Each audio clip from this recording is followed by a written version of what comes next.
अच्छे लोगों की एक खूबी ये भी होती है कि उन्हें याद रखना नहीं पड़ता, वो याद ही रहते हैं।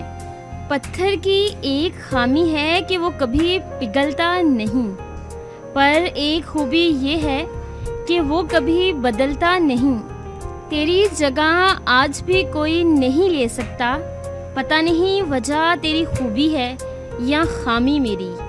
मेरे अंदर भी खामियां बहुत होंगी, पर एक खूबी है कि हम किसी के साथ मतलब के लिए रिश्ता नहीं रखते।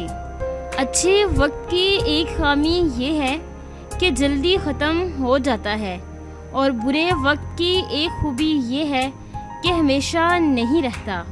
लोग अपनी तारीफ़ सुनकर बहुत खुश होते हैं, पर उनमें अपनी खामियां सुनने का हौसला क्यों नहीं होता। सबसे यूँ मिलना कि जैसे दिल में कोई दुख ना हो।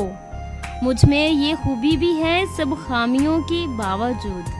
किसी इंसान की खूबी देखो तो उसे बयां करो, लेकिन अगर खामी मिल जाए तो वहाँ तुम्हारी खूबी का इम्तिहान है। करते हैं मेरी खामियों का तज़किरा इस तरह से लोग, अपने अमाल में फरिश्ते हों जैसे। हम सब बहुत खामियों वाले इंसान हैं, गलतियाँ गुनाह सब करते हैं, सब एक जैसे ही हैं। कुछ खूबियों में अच्छे, कुछ खामियों में बुरे, लेकिन सबसे बेहतरीन शायद वो होता है जो दरगुजर करने का हौसला रखता है।